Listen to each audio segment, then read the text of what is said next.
Hello everyone, I am again here with another new video and with another new topic. और आज का जो topic है वो है फॉर्मेट्स लिटिल थ्योरम, जो कि काफी इंपॉर्टेंट है। और ये एक प्रीवियस ईयर क्वेश्चन है जो कि इस थ्योरम के बेसिस पे आपको डायरेक्टली हो जाएगा।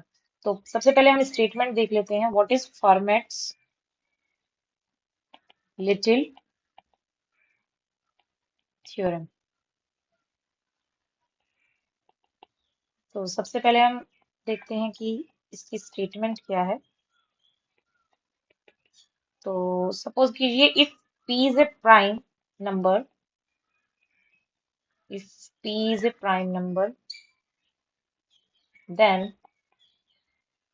for any integer a,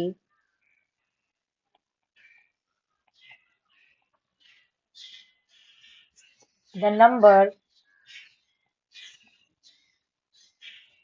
a raised to the power p minus a is an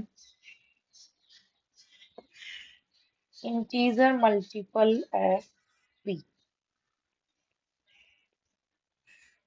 अभी समझ आएगा कि ये क्या कह रही है। इसको हम दूसरे शब्दों में अगर मैथमेटिकल फॉर्म में लिखे तो हम कैसे लिखेंगे? a raised to the power p is congruent to a mod p। तो इसका मतलब ही क्या होता है? इसका मतलब क्या है कि a raised to the power p minus a is a multiple of p।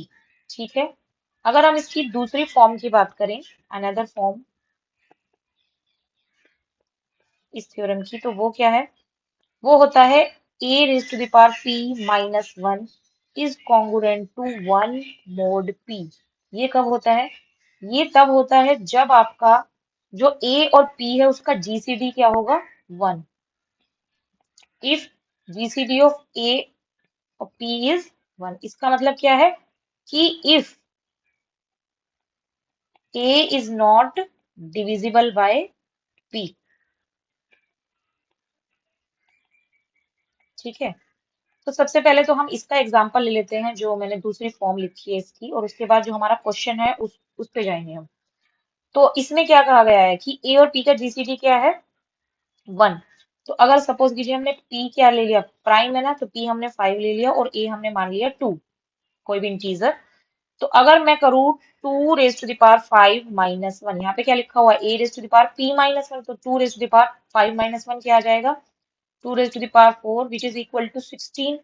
तो क्या मैं लिख सकती हूँ? Sixteen is congruent to one mod five. क्यों? क्योंकि अगर हम सिक्सटीन को फाइव से डिवाइड करेंगे, if we divide sixteen by five, then we will get one as remainder. तो यहाँ पे वन हमारा क्या आ गया है? रिमाइंडर। यही यही कहता है। तो इसका मतलब क्या है? ये हमारा एग्जांपल इस पे फिट हो रहा है। ठीक है, तो ये आपको समझ आ गया होगा। तो इस तरीके से भी आ सकता है, लेकिन अब हम क्वेश्चन पे जाते हैं। क्वेश्चन पे हमारा यूज होगा डायरेक्ट स्टेटमेंट। डायरेक्ट स्टेटमेंट क्या है हमारी? A raise to the power p is congruent to a mod p. तो यहाँ से आप देख सकते हैं ऑप्शन नंबर वन नहीं जाएगा, two, two raise to the power P minus one नहीं जाएगा, सी नहीं जाएगा। इस पे हमारा ऑप्शन नंबर फोर जाएगा। कैसे? देखिए, ऑप्शन नंबर फोर क्या कहता है हमारा? Two raise to the power p minus two is divisible by p, ये है। तो क्या मैं इसको लिख सकती हूँ? Two raise to the power p is congruent to two mod p। Sorry, यहाँ पर टू नहीं, यहाँ पे p है। मॉड p, इसको मैं लिख सकती हूँ। भाई ये जो हमें, ये हमारी क्या है? डायरेक्ट स्टेटमेंट है कि a raise to the power p is congruent to a mod p। क्या है? a raise to the power p is congruent to a mod p। ठीक है। तो यहाँ पर a क्या हो गया हमारा? टू। a क्या है हमारा? टू। और बाकी सीधी स्टेटमेंट है।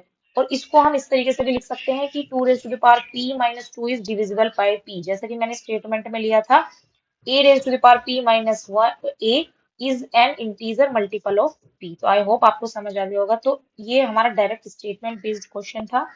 और यहाँ पे ऑप्शन नंबर फोर हमारा सही हो जाएगा। लेकिन इन्होंने जो ऑप्शन है वो इस तरीके के दिए गए हैं कि इंसान कंफ्यूज हो जाए इसमें कि क्या ऑप्शन होगा क्या। तो आपको ये ध्यान रखना है कि इसकी स्टेटमेंट क्या कहती है। तो यहाँ से हम कह सकते हैं कि हमारा इस क्वेश्चन का ऑप्शन नंबर फोर क्या हो जाएगा? करेक्ट। तो आई होप अगर फॉर्मेट लिटिल थ्योरम पे डायरेक्ट स्टेटमेंट बेस्ड या फिर जो मैंने दूसरी फॉर्म लिखवाई है, कोई भी क्वेश्चन आता है तो आप इजीली सॉल्व